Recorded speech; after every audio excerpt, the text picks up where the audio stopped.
Good afternoon, and thank you for joining us. My name is Connor Duncan, and I'm the Director of Marketing Communications for Kensington Senior Living. And I'm honored to welcome you here today to our webinar with Artifacts. At Kensington Senior Living, our promise is to love and care for your family as we do our own. We have 7 unique communities, 4 located in Virginia, Maryland, and New York, and 3 located in California. Kensington is truly privileged to support care partners and professionals from coast to coast. These educational programs are so important for those of us walking through a caregiving journey. A copy of today's webinar will be delivered to your inbox with links to connect to these wonderful organizations. Please share this webinar with friends, family, and neighbors. We also hope that you use the Q&A function to ask any questions, and we will get to them at the end of the presentation. Please join me in welcoming Ellen and Heather from Artifacts. Come on up. Thanks for being here. Hello, how are you? Good, thanks. How are you, Connor? Thank you so much for having us this afternoon. Yes, thank you for joining. So I'll let both of you share a little bit about yourselves and Artifacts, and then we'll get to the presentation. So thanks for being here, everybody. Great. Thank you. So I'll start. My name is Heather Nickerson. I'm the co-founder and CEO of Artifacts. Before starting Artifacts, I worked for nearly a decade in a private security company, helping keep people and families keep their private information safe and secure online. And prior to that, I was an analyst with the Central Intelligence Agency, which is where I met my co-founder, Ellen. Hi, everybody. That makes me the co-founder. Hi, Ellen Goodwin. Yes, I grew up at the CIA with Heather before I moved with my family 3 times from DC to Austin, Texas, where I now live with husband, daughter, and dog. And I moved on from the agency into a data technology company, building data systems for countries as well as for companies, and trying to make a difference by helping people get access to the data they needed to make investment decisions and to support communities. And I am excited to be here. Thank you. Great. Thank you, Ellen. We're going to jump right into tonight's presentation. As Connor mentioned, if you have questions at any time, please feel free to pop them into the Q&A function, and we'll gladly take them. We've allotted plenty of time at the end to address those questions. And I do know that we have some that were sent in advance. So if you did send your question in advance, rest assured we've got that as well. I'm going to share my screen and I will start, and then Ellen will take us through the latter half of the presentation. So we get both of us this evening.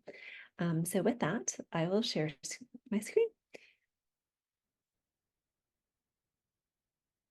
Let's do that.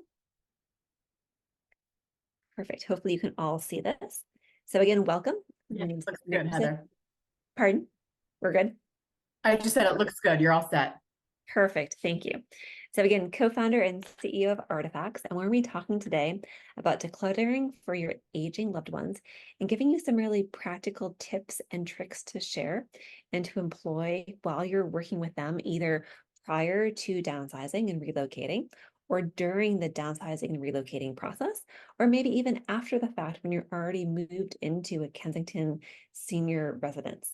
We're also going to dedicate a bit of time during the presentation to specifically address decluttering with those for your loved ones that may have dementia or other mild cognitive impairments. So with that, let's jump right in. So this may look familiar to some of you.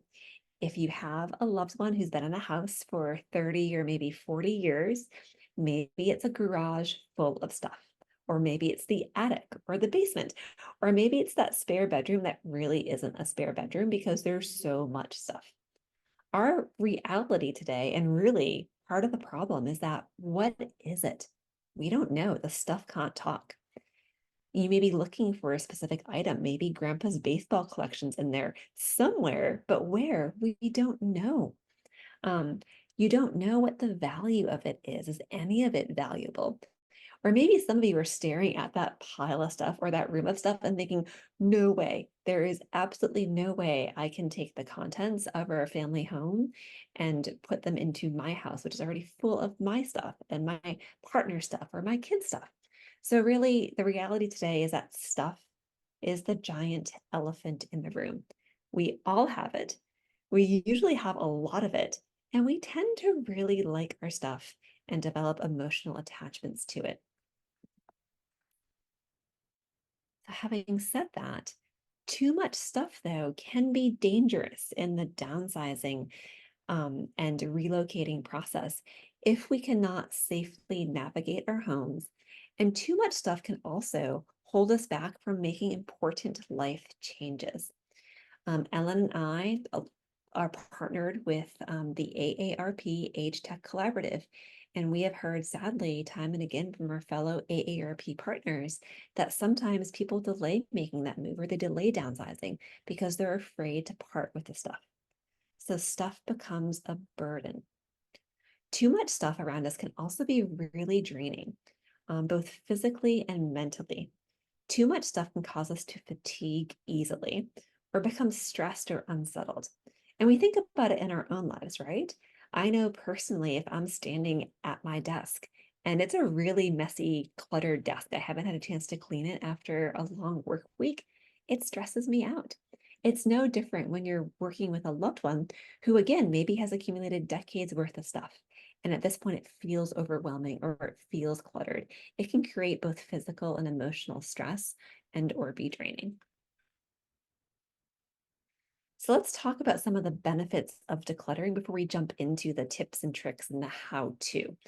I think sometimes people often think of, well, really the only benefit of decluttering is you have less stuff. And that's not the case at all. There's a lot of benefits, from reducing stress to improving sleep and enhancing safety. So let's go through each of these one by one. And then again, we'll jump into our tips and tricks. So first and foremost is reducing stress. If you have fewer objects laying around, fewer things staring at you, begging for a place to go, you essentially have fewer to-dos. You're not feeling like you have to take on a project. The example I gave at my desk, if my desk is cluttered, I may be distracted from doing my work because I'm looking around at all the stuff and thinking, gee, I really need to file those papers, or I really need to take care of the pile of my daughter's schoolwork or artwork that she put on the desk and doesn't belong there. But I start making a mental to-do list, which again can cause stress and anxiety.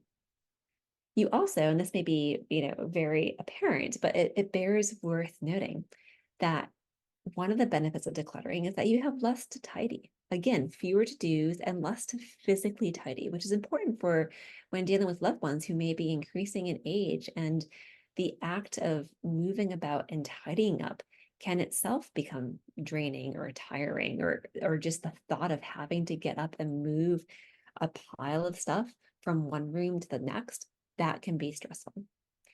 Decluttering also helps to simplify decisions. Again, you're no longer staring at maybe 10 objects and what are you supposed to do with those objects? Where are they supposed to go? What am I supposed to do with them? When you declutter and organize, you're able to streamline that. And now there's that old adage, right? A place for everything and everything in its place. That's exactly what it is. When you do that, you're able to very easily make decisions. And a good example of this, I know a lot of families sometimes have a bin by the front door for sports equipment, or maybe it's a shoe bin in your house.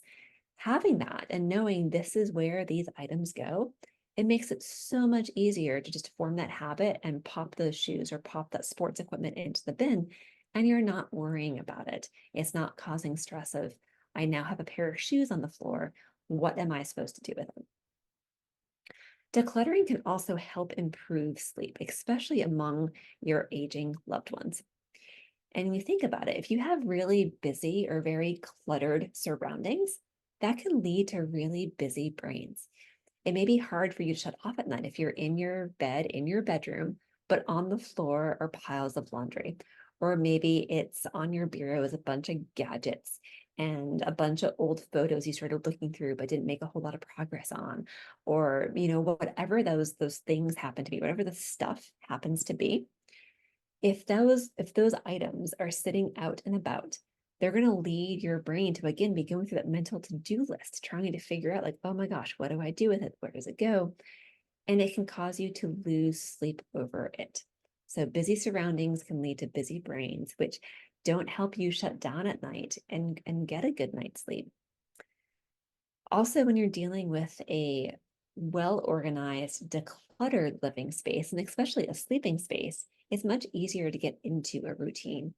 For instance, when working with an aging loved one, knowing exactly where the pajamas are, where the slippers go, where does the laundry go at the end of the day. Those are all really easy steps. And it sounds, again, sounds very intuitive, but sometimes it just takes thinking through like what is that the person's flow through their space during the day or during those nighttime routines, and how can decluttering enhance it. And then last but not least, on the safety portion of this, decluttering can help your loved one more easily navigate their surroundings. And just think about it. If you have, a bunch of cords or other like things laying around the floor, that becomes really difficult to navigate, especially if you're using a walker or a cane. I'll share a personal experience. My father came back after surgery and going through rehabilitation. He was able to rehome. And his scenario, his situation had changed. He now needed a walker. He now needed a cane to have mobility. And what was once fine to navigate around piles of books on the floor or magazines or some of the dog's toys, it became really difficult for him to do that with ease. So having to think through, how do you create a space that is easy or easier to navigate around as your loved one ages is really important. It also, on the safety side, can be less confusing. Again, when you're decluttering and you're simplifying the items that are out either on display or out for use, everyday use, you can have less confusion there, especially if you're working with a loved one who maybe has dementia or maybe starts showing signs of a mild cognitive impairment. Having a lot of stuff out can cause confusion and can make it much harder for the individual to make those decisions and to go about their daily tasks. So with that, I'm going to turn the presentation over to Ellen to walk through some very specific tips and tricks for how do we declutter, especially when working with loved ones with dementia or other cognitive impairments. Thank you, Heather. And while we did label this decluttering for dementia, what I like to tell folks is, I actually saw a great cartoon about this. It was showing how I grew up in Wisconsin. If you shovel the ramp, everybody can get into the building. If you shovel the stairs, you're going to leave out a population. Decluttering for dementia has a lot of crossover for all of us to benefit from at any age. So I don't want you to be thrown off by the dementia and tune out. This is really something for all of us as we're aging. So what I like to tell people, we start from the ground up, literally go from the floor and work your way up. It's a nice process and it keeps you focused on one step at a time. What is on the floor, Heather alluded to this, stacks of books, wandering power cords. We're even talking about like, look at the floor and look at the doorway and the transitions. Are you going to make that as you're aging and you have mobility issues that might creep up on you? Even just having a lot of stiff days, stiff bones, stiff joints, that becomes a little bit more challenging and you don't need that kind of extra stress. Creating stability is another big factor. We all hear a lot about the rugs that slip and everything like that. That's a great example, but are you also thinking about papers and other things that might be on a surface that you might grab onto if you needed support? Will something come out from your grasp and leave you floundering for some way to stay vertical? Creating a command center. Now, our friends at the National Association of Senior and Specialty Move Managers, they will talk about this ad nauseum. Do not try and force people into a living circumstance that isn't comfortable for them. The command center, let's think of that conventional recliner with a tray next to you, is something that's really important, as is having that mobility of that tray to come with you into different rooms. So they will have locking wheel devices that can actually be portable if they don't want to set up multiple command centers, but having that accessible so that they have everything they need at their fingertips, whether or not they need it because of mobility issues, or sometimes it's memory issues that play into that. So for example, one woman that we went into the home with, her hearing aid charger, was right there, and she has a cue on her phone that reminds her to put her hearing aids in that device when she goes to bed so that they charge, right? So keeping things front and center helps all of us, and especially helps when you have some memory issues and you need to simplify. Now, talking about simplifications, The simpler, the better in terms of patterns and things like that, because we can get confused very easily when we're trying to process too much information. And actually, patterns can be a source of that. Think about pillows, think about curtains, the comforters on beds. You would be surprised at how complex that can be for someone to process what's happening on that. Don't underestimate lighting. I actually love to, sometimes I give talks and I put this up front. Look, no one wants to live like a cave troll. We shouldn't. It's not good for anybody. And yes, it's easier to navigate, right? Obviously. But it's also about processing the information. If it's better lit, you can see the textures, you can see the size, you can better understand what you're looking at. But you also need to think about how those lights get turned on. Are they going to be motion sensors? If not, if it's a light switch on a wall, is it a white switch on a white wall? That can also be very difficult for someone who has dementia to discern the white switch on the white wall. What do? You can put a sticker, you could put a felt tab on it, something to visually separate it from the rest of the surrounding.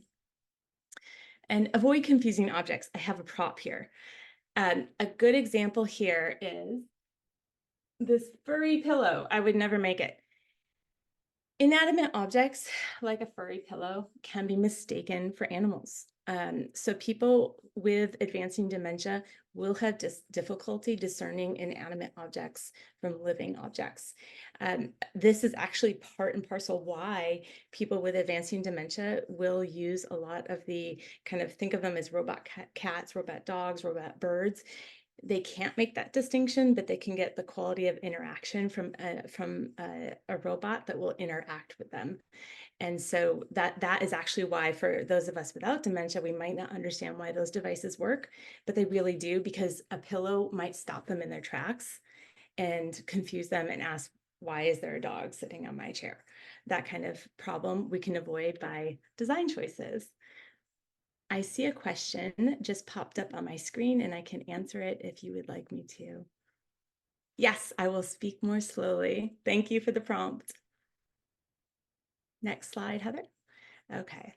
So when we're together with someone who we are helping, whether we are a professional, whether we are an adult child trying to do our best, and maybe like me, my family lives up in Wisconsin. I'm only there for 4 days. If I'm going to help, I have a finite window, and I might tend to rush things. And rushing things is maybe the worst you can do. Now, with someone who has dementia, they might even forget that they said yes to decluttering certain objects. I can give a very real example. My parents have a bookcase. Underneath is a set of 9 drawers. One evening, my mother and I took out 3 of the drawers and we decluttered them. 2 of them ended up being completely empty. One of them became well organized, essential items that my mother wanted to keep. We go to bed, we wake up the next morning, she opens the drawer and it's empty. And she panicked. Where are my things?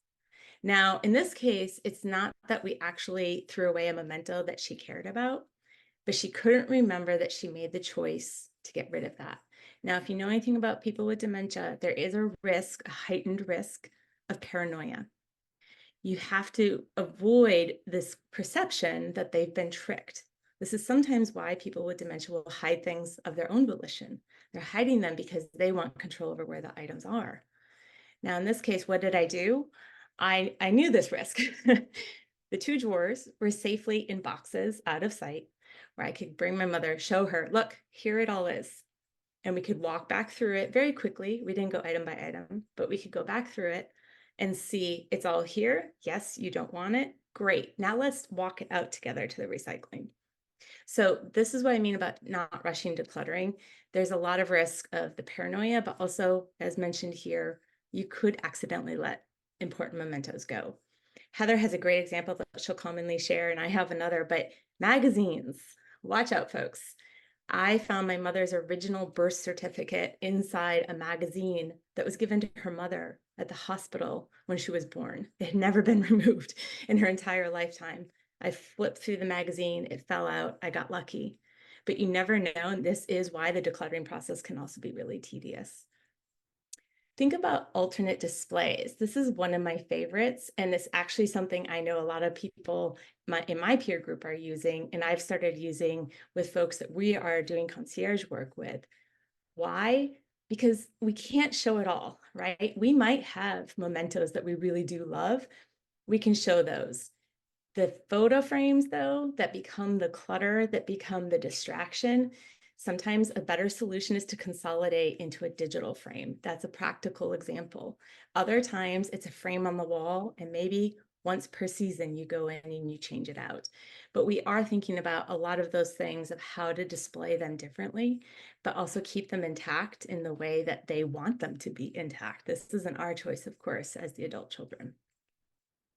Box what is not needed. This goes a bit to the decluttering and rushing point, but what we've been doing a lot with folks is if they do have mementos and they do not want them anymore in the moment, we will box them for a defined period of time. Maybe it's only 2 weeks.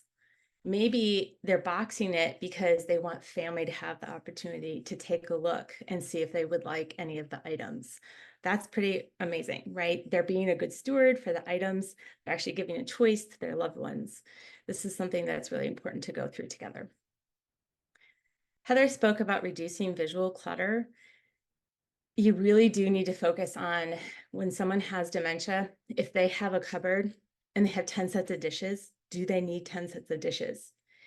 When people have issues like vascular dementia, where their administrative faculties are diminished, they actually have trouble making decisions.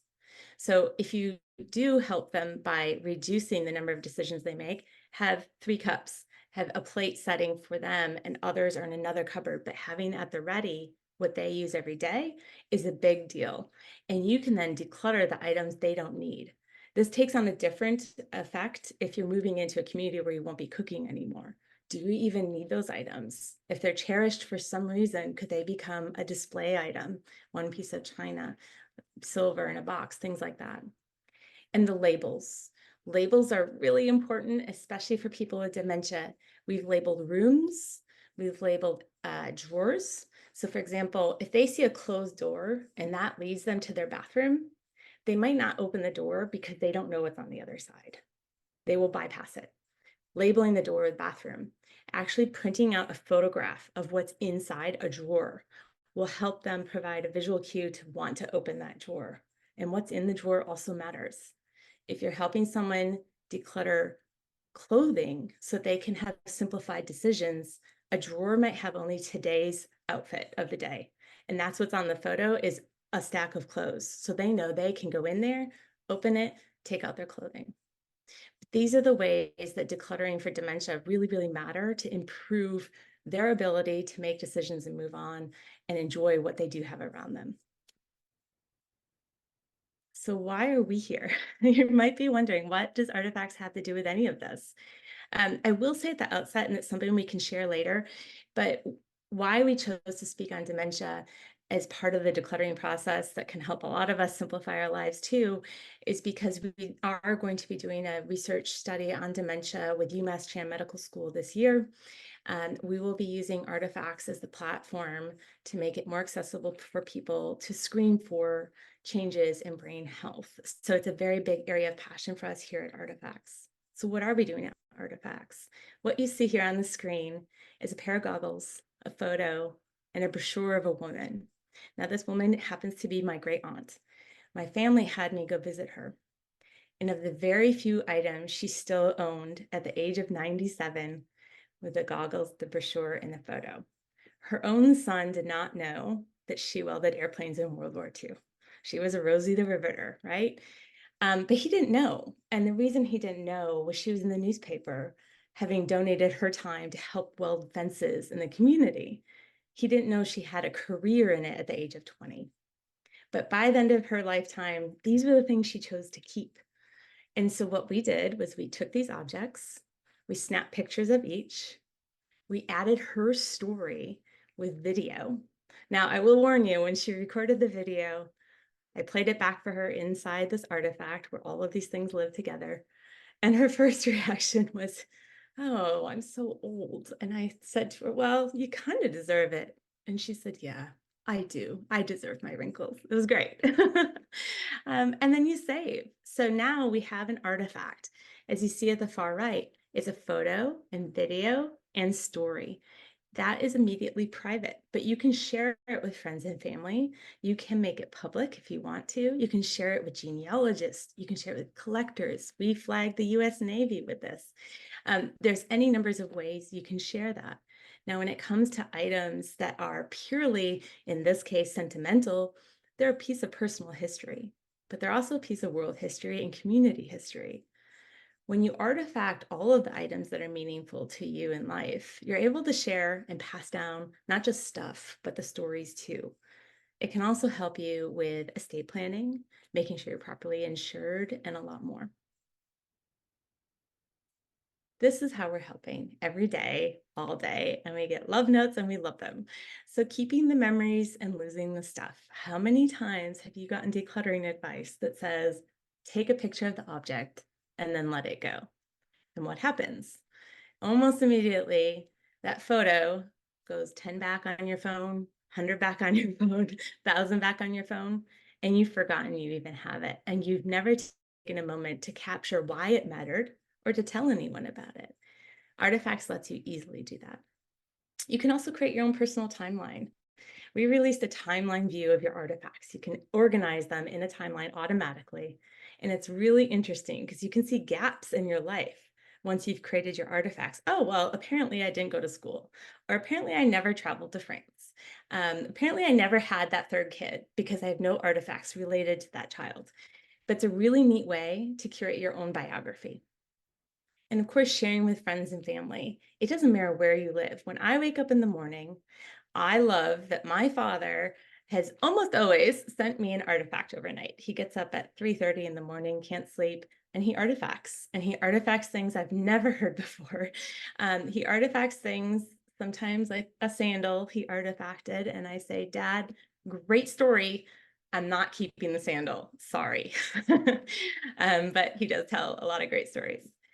Reminiscing. I think it's really neat when we see people whip out their phone or they want to put up on the TV their artifacts and talk through them. It reminds me of walking through photo albums or scrapbooks when we were kids. I don't think people do it a lot anymore. And I think this lowers the inhibition because it's right there on everyone's device. Legacy. It's going to live on through artifacts. And I think that I can speak to this very personally. Recently, I had a health issue come up, and my first thought was what I kept telling people about artifacts. If I'm not here tomorrow, my family will know me and remember me by my artifacts. My stories, big and small, are there, and that's my gift to them. And it's maybe a gift to myself too, but I feel secure in knowing that my stories are there.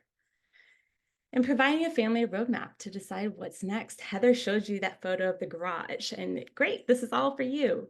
But the reality is a lot of that stuff won't be retained. How does your family make choices? Now, there are some items, when I went and artifacted with my family, I made a list. I want to know about all of these items. And about half of the items, my family said, my mother's like, I don't know, I got it at a garage sale. You can get rid of it. But I had my own story for it. I didn't want her to get rid of it. I actually wanted some of the items. On the other hand, there were items that I had no idea had pretty amazing stories attached to them. And that made it more valuable to me, right? And so in some cases, like the sandal my dad artifacted, it has a roadmap quality because now I know the story and I have that, but I'm like, it's not valuable. I don't want it. I feel better getting rid of it, right? In an artifact, you can actually say, we have a field in the future. You can tell your family, here's what I hope we'll do with it next. Here's who I want to have it. Here's who I hope you'll donate it to. Or we have an option, too late, it's already gone, enjoy the memory.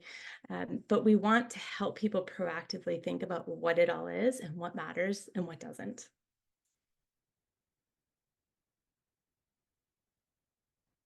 With that, I'm going to wrap up and say, why do we give these workshops? The important thing here is helping people where they're at. You might not be ready for a full-scale decluttering. You might be ready for one step in this process. You might be ready to minimize only in one area of your life. And this is why we're here, is to help you with the tools that can help you get there. We don't want to create new burdens. We don't want to create chaos in your life. We're not asking you to jump into social media and air your life, but we want to be here to support you and throughout all of these processes.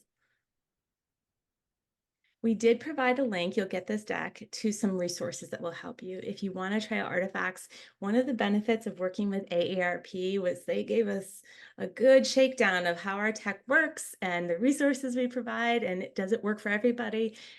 We do have a quick start guide. You can download it and have a copy next to you. We also have that for our FAQs. We have a link that will go to our articles by Artifacts. We are prolific writers. There's almost any topic you're looking for, we've written on it, from holidays to decluttering to health and aging. Photographs, scrapbooks, all of it is there. And we love to give resource references to tools that we use or that we know of. One of the benefits of building Artifacts is we have now heard of practically every technology tool out there and supporting group like this National Association of Senior and Specialty Move Managers. There is a lot of people out there who can be helpful to you, and we're helpful too. Like, you can write to us, and even if it's not something we can help you with, we're happy to point you in the right direction. We also have a lot of YouTube videos, and everything from tips on how to use Artifacts to our free webinars that we give that will provide you with access to experts, from Antiques Roadshow all the way to, I don't know, we had a woman who looks at women's history through cookbooks and genealogy discoveries. So we have a lot of great resources that we want to be able to share with you, and they're all free and available there. Thank you both so much. I really appreciate all this information, and we have a ton of questions to get to. So really, thank you for this great presentation. We had, actually, I want to start with this question. There's probably a story behind it and we want to hear, but tell us why Artifacts does not have the A at the end and what that reasoning was. We have some curious folks. So when we were building Artifacts, we were trying to find the name, right? Naming your company is hard, but we kept coming back to the word artifact. But the problem is, in our minds, that sounds like it belongs in a museum, or it has financial value or historical value. And that was problematic for us. And so we ultimately said, we're going to take out that A, because it'll make you think about artifacts. But what we're doing here is we're helping you to capture things that are meaningful to you, right? They might be financially valuable, but they don't need to be. Nobody's going to arbitrate that your artifacts collection is wrong, right? You're going to artifact the things that are meaningful to you. And so nowadays too, we actually, to reinforce the spelling, we put up an animated logo on our website. So when you go there, it animates and it squeezes that A out, so you remember. I love that. That's really clever and creative and really speaks to your creativity. So thank you for sharing that. Because we had a couple of questions say, oh, am I spelling the website URL right? So yes, you are. A couple other questions that I thought was especially interesting. We talk a lot about physical decluttering, things, objects, but someone asked about digital decluttering, because I know in this day and age, anybody has a ton of emails in their inbox and it's hard to sift through. And, maybe there's an important bank email buried in the middle somewhere and you didn't see it. So do you have tips or tricks for that? And what are they? Yes, we definitely do. And we also have one of our articles coming out later this month all about digital decluttering, because it is such a big issue. So if you Great. read our newsletters, you'll get a really in-depth article with, again, very practical tips and tricks. I do want to say right off the bat, Okay. for any of your online accounts, from email to social media, even if you're an Apple user with iCloud, ensure you have a legacy contact set up. Because if anything ever happens to you, if you have not set up your legacy contact, your family is going to have a really tough time accessing those important emails or those bank statements they need to pay the mortgage, Right. or, the cherished photos you have. Exactly. So before we even get to decluttering, I just want to remind people, please make sure you have a legacy contact set up. On the decluttering side, is that an easy process to do, setting up the legacy contact? Like, is that something they can Google, or we can put directions in the follow-up? Yes, we can include some quick links to some of the most common sites in the follow-up, but typically if you go into your account settings, Okay. different platforms call it different things. Legacy contact tends to be the or the Okay. used version, but there should be a way for you either under admin or system settings to create that legacy contact. With the decluttering, everyone has their own kind of tips and tricks and preferences. Personally, Ellen and I can share kind of what we've seen work with folks that we've helped and kind of our own best practices. I'm going to tackle photos for a moment. The photo side is you can very easily, now that we all have these amazing cameras in our pockets, we can very quickly accumulate tens of thousands of photos. We do a lot of work with the photo managers. In fact, I was there this past weekend speaking at their annual conference. And they say, you know, make it a habit either every month or maybe every quarter, or even if you only did it once a year. But set aside time to scroll through. If you're doing it on a monthly basis, scroll through the past month's photos and delete the duplicates. Delete the ones that you're like, I don't know why I took that picture. Or one thing I'll share, you know, my father, he's out in the restaurant, he'll sometimes take a photo of the menu and then enlarge the menu to read the print. So when I was working with him, he had all these photos of menus. And I was like, at first I was very confused, like, oh, are you collecting menus? Like, what's the story behind this? He's like, oh, no, I just can't read the small print. So there's things like that where you talk about. Right. They need to be print bigger. Yeah. Yeah. So if you set in the habit, say, you know, the last Sunday of every month, spend a half hour going through your photos and deleting the duplicates or the ones you don't need, that can reduce a lot of digital clutter. As far as other like documents or emails, the same practice works. Set aside time to go through and delete the ones you no longer need. I will admit I am very guilty of this. I still have emails from my daughter's school when she was in preschool, and she no longer goes to that school. Hasn't gone to that school in 10 years. So it's one of those, we can give the advice, sometimes it's very hard to do ourselves, but that is, you know, start, if you can arrange your inbox specifically to the email question, sort it from oldest to newest and go through that way. A lot of email platforms also have the ability to select like a large group, say 100 or 50 at a time, and delete. If you know there's nothing in that group from 10 years ago that you need, you can easily delete it and call it that way. And then the other thing I'll note, and Ellen, please feel free to jump in too, is that sometimes it may be overwhelming to try to declutter what you may have accumulated for, you know, 10, 15 years on the digital front. What some people prefer to do is they engage the service of a digital vault. So there's a number out there. We personally love working with Trustworthy, but they're a digital platform. Think of it the same way you would have of a safety deposit box back in the day. But rather than trying to declutter your inbox that may have 50,000 emails, you could instead proactively say, where is my homeowner's insurance policy? Or if you're in, you know, a renting or leasing an assisted living facility, where is my renter's policy for Kensington? Where are my important medical paperwork? Where is my will? Where is my estate plan? And then export that all into your digital vault. So that way, rather than trying to, again, sort through what could be 50,000 emails or digital documents, you can put the really important stuff in a single place, and it's easy to find, removing the stress of having to sort and delete. And Ellen, please feel free to jump in with other tips. Connor, is there time to add on? Thank you. Oh yeah, there's definitely time. We're good. I received a tip that I now had talked a lot about Artifacts from one of our community members, and I think it's a great plan too. I think that part of the concern with clutter in the digital space is, you know, buying more storage, if you want to avoid it, is usually very cheap now. So if it's out hitting that cap and it's going to inhibit your activity, that's one thing. You can just bump it up, and it truly nowadays is much cheaper. But a lot of what we hear, at least at Artifacts, is that the digital clutter, people are worried they're going to miss something important. Heather talked about documents of like vital importance, right? The other thing is, what about the emails and the photos that people have sent you that you're worried you'll miss out on? That's actually one of the ways that one of our community members told us she's using Artifacts. She rescues family photos and recipes and things like that had been emailed to her over the years, and she artifacts them because then they're accessible to her wherever, she can share them with friends and Right. family. Here's that, you want a Grandma May's cookies recipe, it's artifacted, here you go. And so she's trying to start rescue. And I thought that was really interesting because it goes to the psychology of, why is the digital clutter a problem? Are you afraid you're going to be missing something? So it's a little bit different take on it. But I think you need to know what problem you're solving for. I love that. Yeah, thank you. Couple other questions. Ellen, this goes back to what you mentioned about the confusing objects and the fluffy pillow.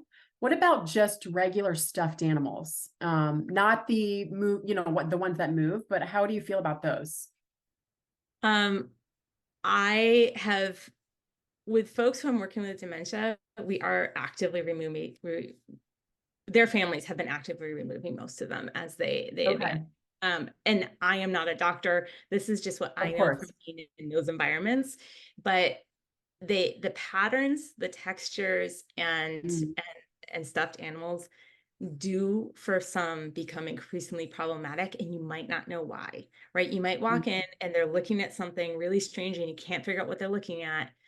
And you're going to discover, you're going to have to go through trial and error, but I would be very cautious about that. I'd find other ways to comfort, unless it's some family heirloom or very important object, then maybe it gets rehomed to a loved one.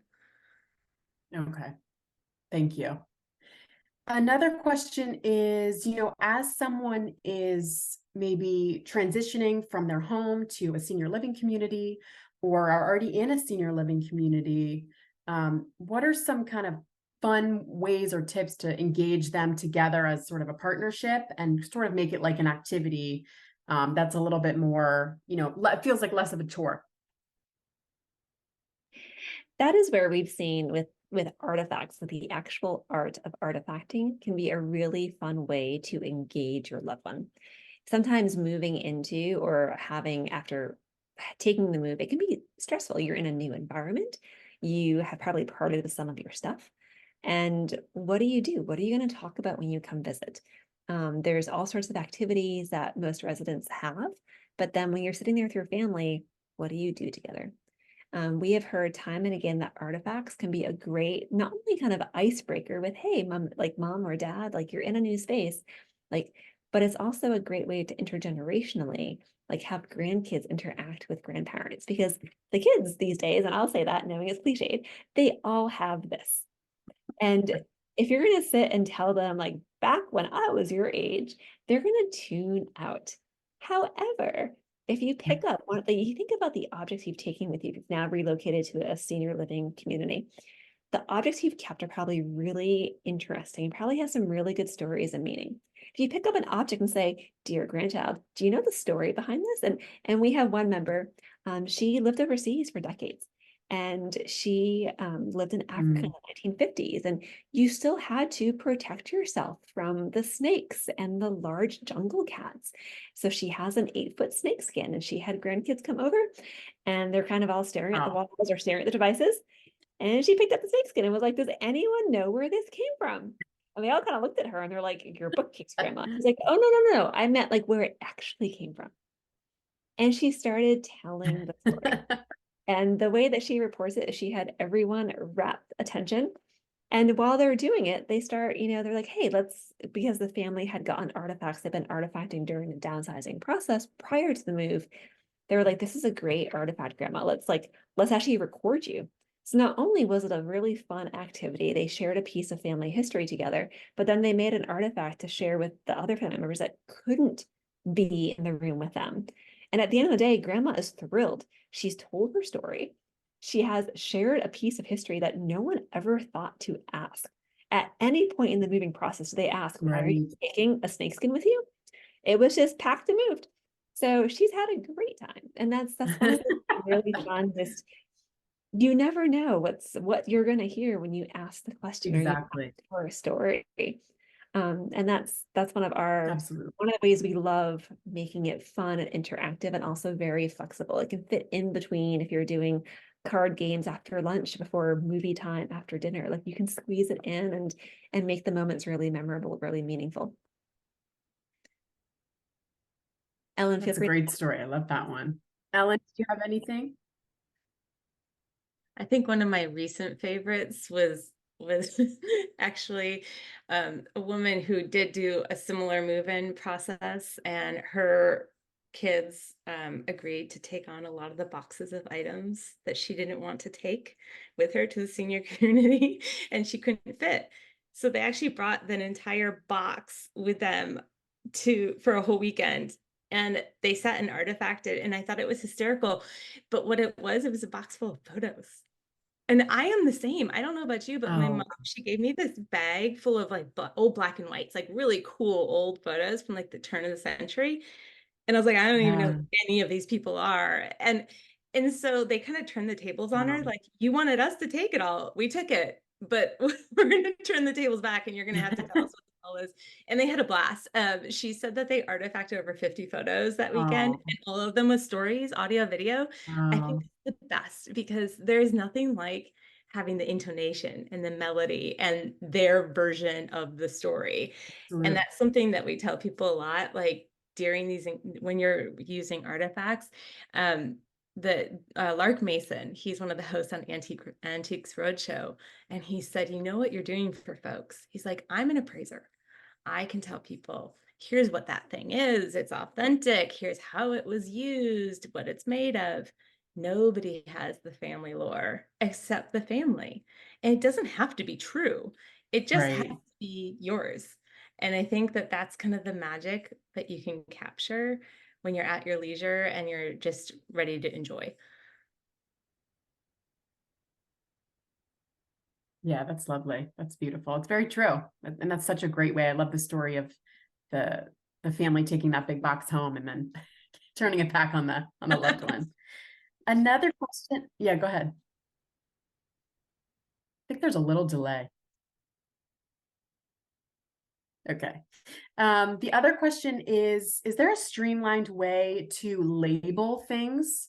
And then is there any specific products that you recommend? That was one that came in during the presentation. I lost my mute. Sorry.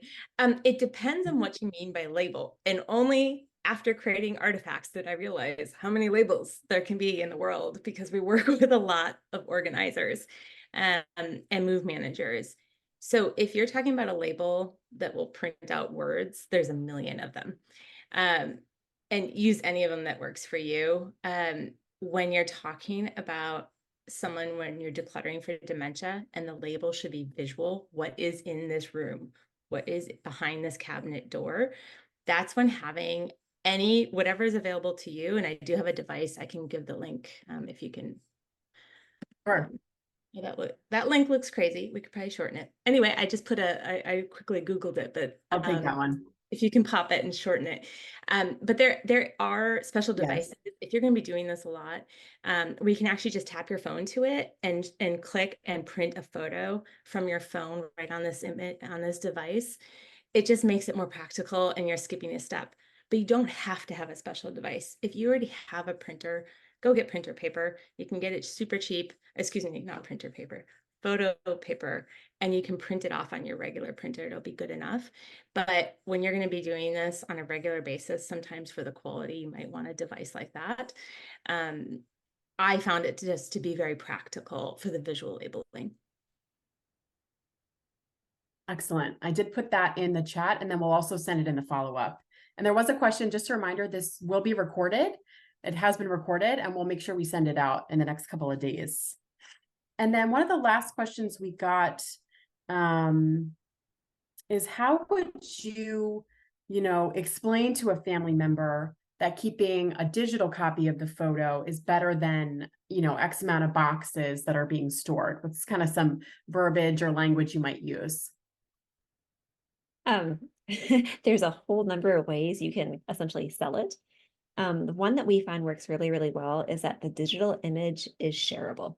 If you still have, like Ellen mentioned, those old black and white photos, if you still have that, unless you're going to go find someone who can print like authentic, like replicas of that photo, which is very hard to do and specialized and can cost a lot of money, having a digital version you can share far and wide with siblings, with children, with grandchildren, with cousins. We do a lot of work with genealogists, and they love it. They'll artifact the old family photos because now they can finally share them along with the story. The other thing to keep in mind is that, like photos, but also I want to talk about photo books and scrapbooks, right? They kind of all have the same issue here. That you can't easily share them. But what if something happens? Fire, flood, hurricane, even just sitting in storage. It could be damp. It could be too humid. It could be too hot if it's in the attic and you live in Southern California. There's so many like environmental factors that could affect a physical photo or physical photo album, that if you're able to digitize it, and you don't have to use Artifacts, there's plenty of other tools for digitization of photos. And I think we plan on including some of those links in what you send out, Connor. One company is called PhotoMyne. It's PhotoMyne. They have a scanning ability. You can take your phone, scan the photo, and now have a digital copy of that photo. Even just taking a picture of the photo itself works as well too. But having that digital copy enables you to be protected from life's what ifs. None of us can control the weather. None of us can control, what happens, like the chaos or mayhem that happens with life. But if you have the digital copy, you're not going to lose that memory. If you take it a step further and put that digital copy into Artifacts, you now have the story and the details as well. But at least if you have a digital photo, you're able to ensure that if something happens, you're not losing what may be irreplaceable, unless of course you have the negatives. And then the last but not least, photos take up a lot of space. Like one at a time, they aren't that big or aren't that thick or aren't, they don't take up too much space. But we've all seen, our members who have boxes and boxes of photos, or sometimes an attic or a basement full of bins of old photos. You become the family keeper. And in that situation, that again, that could be causing stress or anxiety over the amount of space it's taking up. So if you digitize it, you eliminate the need to hold on to those boxes and boxes and bins and bins. So think of it as kind of a 3-step selling point. If you digitize, easily shareable, Right. it's preservable and keepable, like you are not losing it, and then it takes up less space. And Connor, one word, to circle back on the dementia theme. One word of caution, I guess. We have we are fans of digital photo frames. I have one, and I love it. One caution though on folks who have dementia: there are pros and cons to having digital photo frames, especially as cons start weighing in as we get later into it. The con can be capture, I call it. The person with dementia will be captured by the frame and unable to move away from it. They'll watch it just cycle through, and it will actually inhibit re-engagement in other activities. And it's something that we've heard a lot about anecdotally, and so much so that now I start talking about it, because that is something that can happen, and it can happen to other probably issues as well. But it's something, a recurring theme that we have been confronting. So either you can set it to only lapse once, or it can set to like time out, things like that. That's great. It also becomes a problem with folks who might get agitated when they don't know what the photos are of. And so it's just kind of a cautionary note of, it might be like traditional photo books and scrapbooks where you sit and talk through the digital photo frame, and then you put it away or you lay it down, right? That is might be better, but it is a great way where you say, you wanted to get more regular photos. Here it is on the frame. We can send it to you all the time, and we won't fill up stacks of photos next to you. Absolutely. Thank you for sharing that. That's a really good point. Karen asked, so what if no one in the family knows who is in the photo? Would you recommend tossing it if it's just you can't identify anyone? Okay, I've gone through this. I'm with you. It's so frustrating. A couple things. Well, and sometimes they're beautiful, or sometimes they're just regular old photos. Here's a fun thing, a fun fact I did not know until I talked to someone who was in the photo industry, Canon, others, for over 20 years. Did you know that those 5x7s and whatnot that we used to print, they were never, even the highest quality ones, were never meant to last more than 12 years. That's why the colors start to degrade. The chemicals, it literally starts to change. Sure. Yeah, so we talk about being good stewards. Okay, you're the one that's the family keeper. Somehow you have all these photos and you're like, I'm very done with them. I don't even want to spend money digitizing them. I'm just done. Right. Just ask the question. Like, ask if someone wants it, give them a timeline that's definitive. You said you want it, okay, and you're going to be here X. There may be their long distance. Do you want to pay for shipping? But give them a deadline, because it's not, you shouldn't, as the family keeper in that case, be burdened with it if you're done with it. I wouldn't throw it away until you ask. Now, if there are key Mm. photos and you're suspicious and you're curious, here's a couple of things you can do. You can artifact the photo and share it with friends and family and say, hey, let me know if you know anything about this. That's what I tried. And I came up with nothing. It was really frustrating. It was two men on these old-fashioned bikes. Very cool photo. Nobody knows who they are. It's maddening. Oh, no. Yes. The second thing you can do, there are applications that will go to databases and look at known images of people. And one of them is called Related Faces. I have not yet tried it, but I want to. So what their patented technology is based on is the Library of Congress and another set of photos. I don't remember the source off the top of my head, but what they'll do is they will try and match that photo to known identities and give you an identity for that person or persons. So if you're deeply curious and you need to know, there's technology that can try to assist you.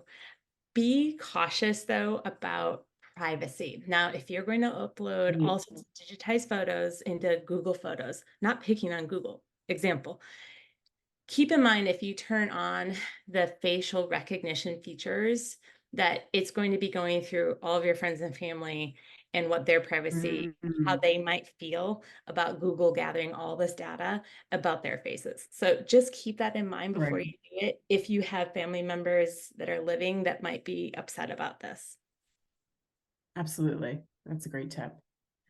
I think we're all out of time. It's just about 4 o'clock, but I want to thank you both so much for this great presentation, and thanks to the audience for all your great questions. And we'll have lots and lots of links to send you. All the ones mentioned today, we'll make sure we capture. But I hope everyone has a great afternoon, evening, wherever you are. But thank you so much to both of you, and have a fabulous night. Thank you.